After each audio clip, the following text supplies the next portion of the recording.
तो दोस्तों ये है एप्पल का आईफोन एयर एंड पिछले 40 दिन से है हमारे पास एंड पिछले कुछ टाइम से मैं इसके अंदर अपना सिम कार्ड डाल के इसको एज अ प्राइमरी फोन बनाकर यूज कर रहा हूँ, which is very very inconvenient. मैं बताऊंगा क्यों, लेकिन जब से मैं इसको यूज कर रहा हूँ एंड जितना मैंने टेस्ट करा भाई, मुझे ये सबसे ज्यादा ब्यूटीफुल आईफोन लगता है, साथ ही साथ में सबसे ज्यादा इम्प्रैक्टिकल भी लगता है। But beauty with practicality is myth I guess.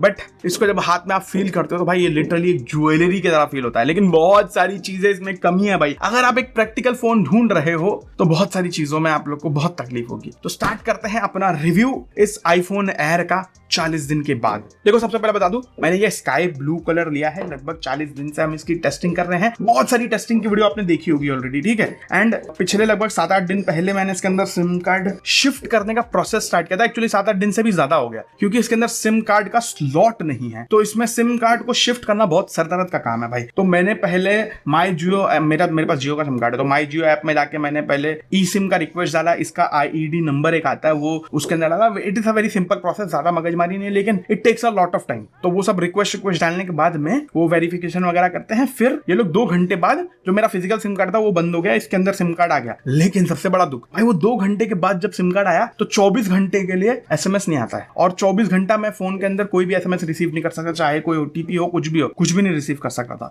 तो वो बहुत बड़ा सरदर्द था भाई इस पे शिफ्ट करना। खैर वो 24 घंटा बीतने के बाद में जब OTP आने लगा, तब मैंने अपना फोन पे गूगल पे एंड जो मेरा बैंकिंग एप्लीकेशन है वो सब रजिस्टर किया। एक बार रजिस्टर होने के बाद में जो फोन पे है, गूगल पे है, इन सब पे भी लिमिट है कि आप लोग 48 घंटे तक सिर्फ 5,000 रुपए ट्रांसफर कर सकते हो। तो बहुत बड़ा सरदर्द है भाई अगर आपको एक नॉर्मल सिम से ई सिम पे शिफ्ट होना है तो। लेकिन ये सिर्फ मुझे तकलीफ हुई क्योंकि मेरे को हर 10 दिन में, 8 दिन में, 10 दिन में, 12 दिन में सिम कार्ड चेंज करना पड़ता है। अगर आप लोग नॉर्मल फोन लेते हो एंड आप लोग एक बार सिम कार्ड डालते हो, फिर भूल जाते हो एंड कंटिन्यू चलाते हो बहुत टाइम तक के, साल भर, तो आपको ये चीजें मैटर ही नहीं करेंगी इतना। वो 1-2 दिन का ही प्रोसेस है। खैर वो मुझे थोड़ा ज्यादा तकलीफ हो गया, इसके लिए मैंने आपको प्रोसेस बता दिया। एंड इतना ज्यादा एफर्ट डालता हूं मैं कोई भी एक फोन को टेस्ट करने के लिए। मैं चाहता तो किसी और का सिम कार्ड या फिर इसके अंदर कोई दूसरा सिम कार्ड शिफ्ट करवा सकता था, अपना सेकेंडरी सिम कार्ड। मेरे को इतना मगजमारी करने की जरूरत नहीं पड़ती। लेकिन जब तक मैं इसके अंदर अपना प्राइमरी सिम डाल के प्रॉपरली सब चीजें टेस्ट ना करूं, तब तक मेरा दिल नहीं मानता कि भाई प्रॉपर रिव्यू हुआ है। एंड जब इसको प्रॉपरली टेस्ट कर लिया मैंने, तभी उसके बाद ही मैं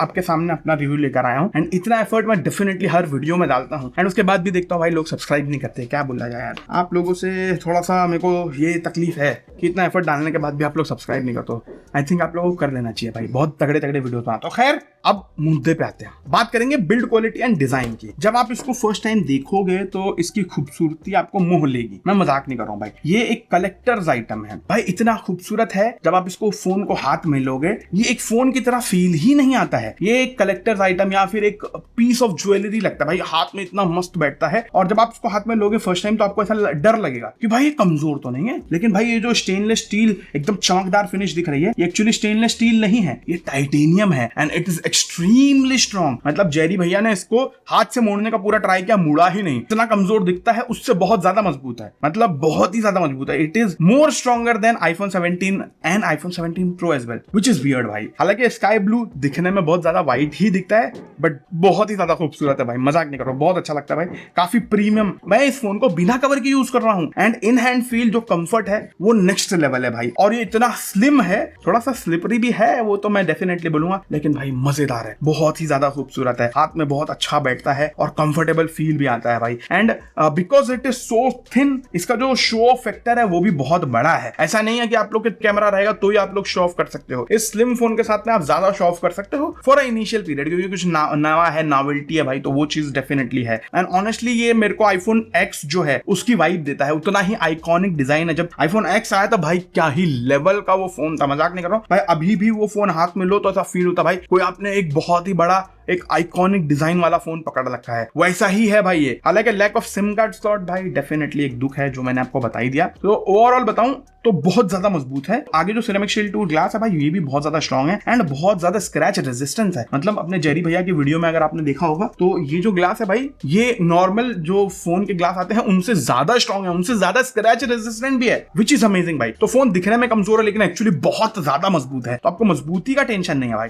मतलब आप इसको गिराओ पड़ाओ कुछ नहीं होगा, ग्लास है, गिराओगे पड़ाओगे तो टूटने का डर है, लेकिन सेफ्टी और पीस ऑफ माइंड ये है कि काफी ज्यादा सेफ है। और प्लस IP68 के साथ में वाटर से भी कोई इतना मसला नहीं होता भाई। सो ओवरऑल बहुत ज्यादा मजबूत है एंड दिखने में फील में भाई एक नंबर फोन है। सबसे बड़ा इसका जो प्रो है ना, सबसे बड़ा एडवांटेज वो इसका लुक है और डिजाइन है भाई, मजाक नहीं। बाकी जैसे आप इसके फ्रंट साइड में बढ़ोगे तो यहां पर भी एप्पल ने किसी चीज की कमी नहीं रखी है भाई। 6.5 इंच की super retina XDR OLED display, बड़ा बड़ा नाम है, 120 हर्ट्ज का 3000 निट्स का डिस्प्ले है। सेम डिस्प्ले है जो सारे फोन्स के अंदर आता है, लेकिन क्योंकि ये इतना पतला है तो ब्राइटनेस बहुत ज्यादा लॉन्ग टर्म तक के एकदम हाई नहीं रहती है, ये ब्राइटनेस काफी ड्रॉप करता है। और इसका जो डिस्प्ले है, एक चीज एक्स्ट्रा एडवांटेज है कि अगर आप बिना स्क्रीन गार्ड के यूज करोगे तो आपको एंटी रिफ्लेक्शन वाली कोटिंग का भी मजा देखने को मिलेगा। खैर वो बहुत कम है compare to any Samsung device, लेकिन काफी अच्छी चीज है। अच्छा, डिस्प्ले क्वालिटी की बात करूं तो भाई फैंटास्टिक है। कलर्स वगैरह पॉप होते हैं, एकदम ब्यूटीफुल दिखते हैं, HDR का कॉन्ट्रास्ट वगैरह बहुत ही सुपर है। तो बेसिकली डिस्प्ले क्वालिटी में आपको कोई दिक्कत नहीं भाई, एक्सट्रीमली कलर एक्यूरेट, बहुत ही हाई क्वालिटी डिस्प्ले है, मजा आएगा आपको। डिस्प्ले में कोई परेशानी नहीं होगी भाई, बिल्कुल मैं एकदम गारंटी बोल सकता हूँ कि भाई डिस्प्ले से आपको प्यार हो जाएगा इसके।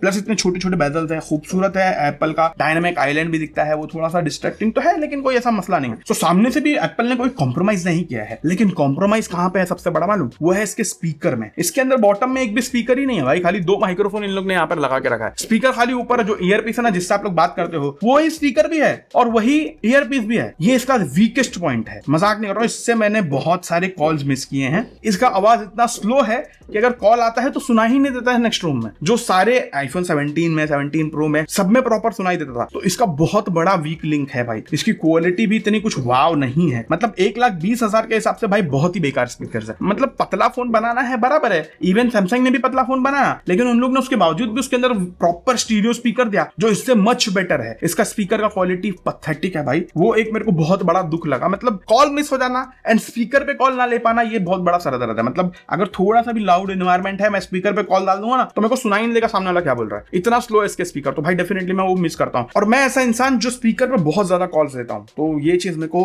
मतलब बिगेस्ट कॉन लगी भाई इस फोन की, सच्ची बोल रहा हूं। एंड जो मैंने सोचा था कि इसका बिगेस्ट कॉन होगा, वो इसका बिगेस्ट कॉन है ही नहीं। मतलब मैं परफॉर्मेंस एंड थर्मल्स की बात कर रहा हूं भाई। एप्पल A19 चिप आता है, A19 भी नहीं आता है, A19 प्रो चिप आता है भाई इसके अंदर। एंड ऐप वगैरह खोलना भाई एकदम फास्ट, मतलब it is very very fast. Specially जो नॉर्मल टास्क है उसमें तो भाई बहुत ही ज्यादा फास्ट ये काम करता है, कोई आपको दिक्कत ही नहीं होगा। देख रहे हो एकदम ही फास्ट है, तो स्पीड में कोई दिक्कत नहीं। एनिमेशन वगैरह भी जो है ना वो काफी ज्यादा स्मूथ है, इसमें भी कोई दिक्कत नहीं है। इवन बेसिक गेमिंग जो है वो आप लोग इसके अंदर अच्छी करते हैं, BGMI वगैरह तो एकदम अच्छे से चला सकते हो, कोई दिक्कत नहीं होती, ठीक है। बट इस फोन के अंदर भी वो सेम इशू है 80 FPS वाला जो आईफोन 17 के अंदर है। मतलब इसको अगर मैं फास्ट स्क्रॉल करता हूं ना तो इसका रिफ्रेश रेट 80 हर्ट्ज पे गिर जाता है, तो वो एक बहुत बड़ा सरदर्द है भाई। खैर it is not a gaming phone, और अगर आपको सिर्फ गेम खेलना है भाई इस फोन की तरफ बिल्कुल मत जाना। हालांकि थोड़ा बहुत बेसिक गेमिंग करनी है, हल्की फुल्की वीडियोस एडिट करनी है, वो सब कर सकते हो, उसमें कोई दिक्कत आता नहीं है, ठीक है। हमने इसके अंदर बहुत तगड़े तगड़े टेस्ट रन किए हैं। आप लोग को इसका एक्सट्रीम टेस्ट देखना तो आप जाके देख सकते हो, बहुत इंसेन लेवल टेस्ट करा है। मतलब अगर बेंचमार्क की बात करूं तो इवन जो गीक बेंच है उसमें सिंगल कोर स्कोर 3620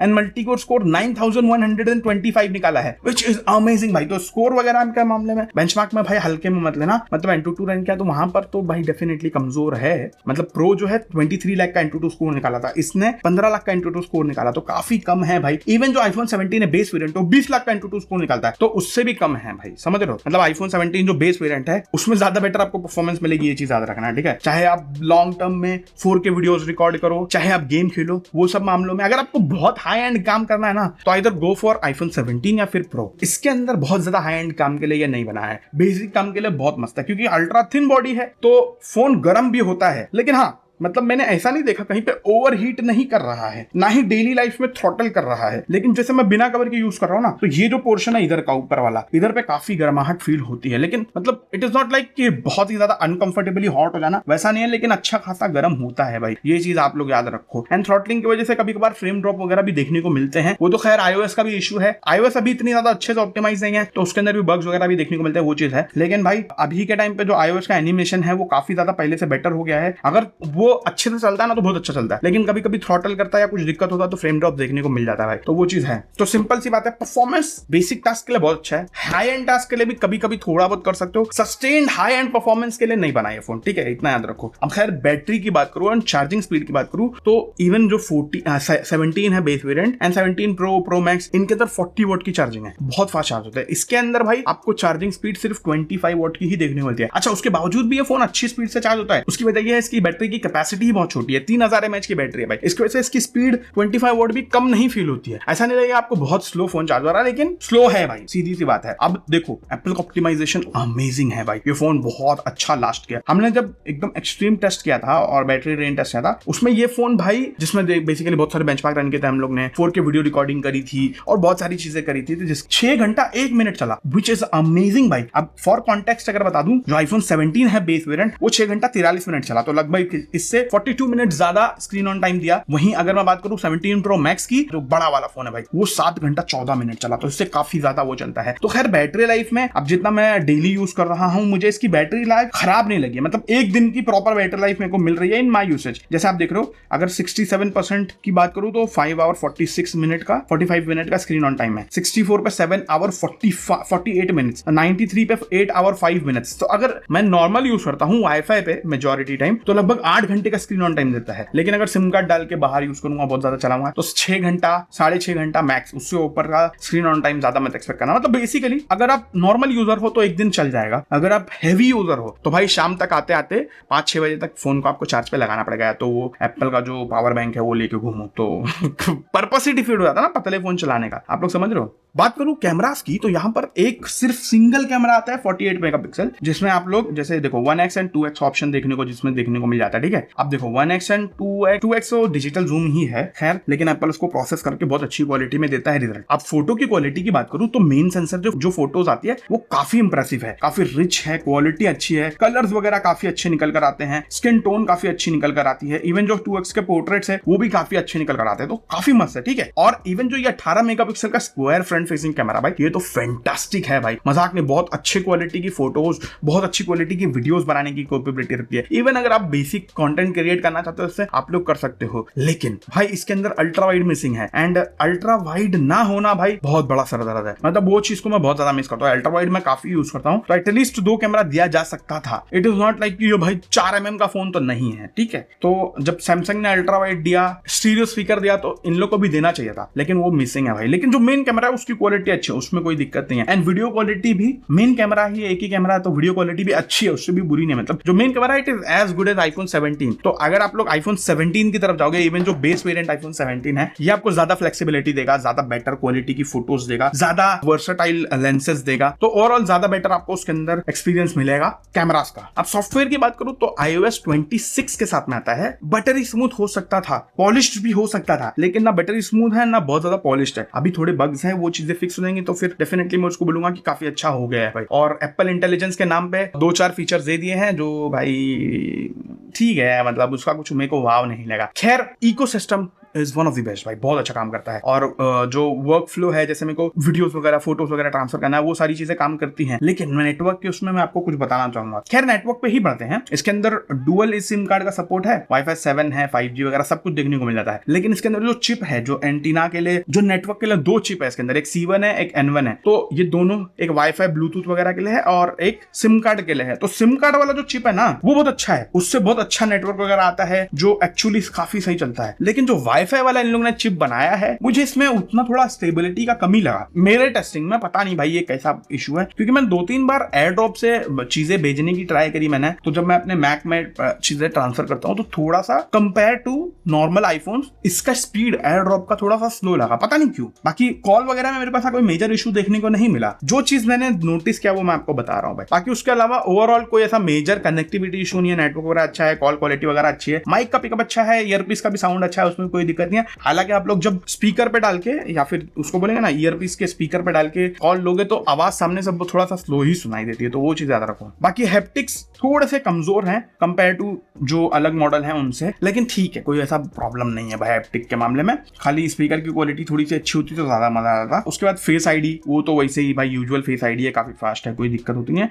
बस वही आपको फेस दिखाना पड़ता है और वो अच्छे से काम कर जाता है, उसमें कोई दिक्कत नहीं है। बाकी अब बढ़ते हैं प्रोज एंड कॉन्स की तरफ। देखो इसका सबसे बड़ा 11 प्रो जो है ना वो इसका डिजाइन ही है भाई, इट लुक्स ब्यूटीफुल, मजाक नहीं कर रहा हूँ, ऐसा इतना खूबसूरत लगता है ना कि मन करता है इसको मैं फ्रेम करके रख लूं, ऐसा वाला फोन है, मतलब ये आइकॉनिक डिजाइन वाला फोन है, वो चीज काफी अच्छी है। ठीक है, 120 हर्ट्ज डिस्प्ले, अमेजिंग क्वालिटी भाई, अच्छा है, लेकिन जो 80 हर्ट्ज पे ड्रॉप होता है वो सबसे बड़ा सर दर्द है। फ्लैगशिप प्रोसेसर है तो डेली चलाने में अच्छा चलता है, कोई मसला नहीं होता, मतलब हाई एंड टास्क के लिए आप लोग ज्यादा एक्सपेक्ट मत करो, लेकिन डेली परफॉर्मेंस काफी अच्छा है। कैमरा अच्छा है, कोई दिक्कत नहीं होता, जो मेन कैमरा है मस्त फोटोज लेता है, और बैटरी लाइफ भी डिसेंट है स्लिमनेस होने के बावजूद भी। कॉन्स की बात करूं तो उसके अंदर काफी सारे कॉन्स है। लैक ऑफ अल्ट्रावाइड भाई बहुत ही बेकार, मतलब कैमरा सिर्फ एक होना बहुत बड़ा सर दर्द है। दूसरा भाई सिंगल स्पीकर, भाई बहुत बड़ा कौन है, मैं मजाक नहीं कर रहा हूं, बहुत बड़ा कौन, मतलब इससे बड़ा कौन नहीं हो सकता फोन में। अगर आप स्पीकर ज्यादा यूज करते हो तो, नहीं यूज करते तो फर्क ही नहीं पड़ता। उसके बाद बात करूं तो बहुत पतला है, तो बैटरी लाइफ इतनी अच्छी नहीं है जितनी होनी चाहिए थी, एंड थोड़ा सा फोन थोड़ा भी हैवी यूज करते हो तो हल्का फुल्का वार्म होता है फोन, तो ये चीज आप लोग ध्यान में रखना। अगर आप बहुत धूप में 4K 60 FPS वीडियो बनाने जाओगे ना तो काफी गर्म होगा, तो ये चीज याद रखो। उसके बाद में सबसे बड़ा कौन है भाई, इसका प्राइस भाई 1,20,000 रुपया,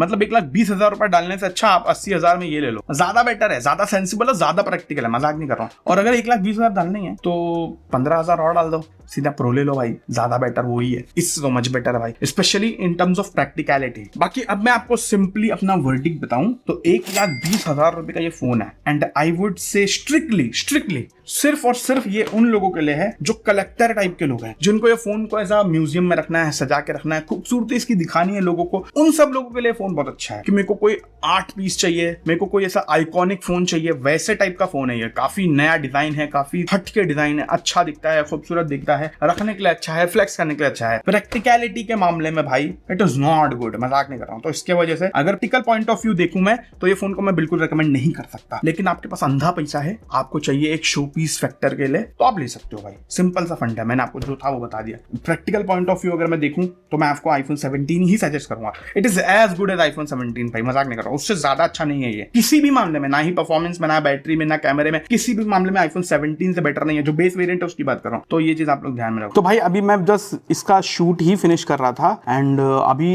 एक न्यूज आई है कि भाई ये एप्पल का सबसे ज्यादा फ्लॉप आईफोन रहा है इस साल का, मतलब पूरे आईफोन 17 लाइनअप में 3% भी ये नहीं बिका है, सबसे ज्यादा आईफोन 17 प्रो मैक्स बिका है। मतलब लोगों को मालूम है भाई ये पतला फोन जो है एप्पल इतना एक्सपेरिमेंट कर रहा है, पहले मिनी लेके आया, फिर प्लस लेके आया, फिर अब ये पतला लेके आया। एप्पल अपना जो थर्ड आईफोन है उसको कुछ ना कुछ एक्सपेरिमेंट कर रहा है, तो वो एक्सपेरिमेंट में फेल रहा, मतलब मिनी भी फेल हुआ, प्लस भी फेल हुआ, एंड ये तो बहुत ही बुरी तरीके से फेल हुआ है, बिल्कुल भी नहीं चला है। हालांकि एक चीज बोलूंगा, इसको जो मिनिएचराइजेशन ऑफ टेक है ना, उस चीज में भाई ये मास्टर है। बहुत पतला करने की वजह ये भी है कि हो सकता है नेक्स्ट ईयर ऐसा 2 फोन बना के एप्पल चिपका दे और बोले भाई रेवोल्यूशनरी फोल्डिंग फोन हम निकाले हैं, ये भी हो सकता है। खैर देखते। ये था आईफोन 17 एयर का, मतलब आईफोन एयर का फुल रिव्यू। आई होप आपको वीडियो अच्छा लगा होगा, अच्छा लगा तो लाइक शेयर सब्सक्राइब कर देना। मैं तो मिलते ही रहूंगा ऐसे ही अमेजिंग वीडियोस के साथ में। Thank you so much for watching this video guys, bye bye.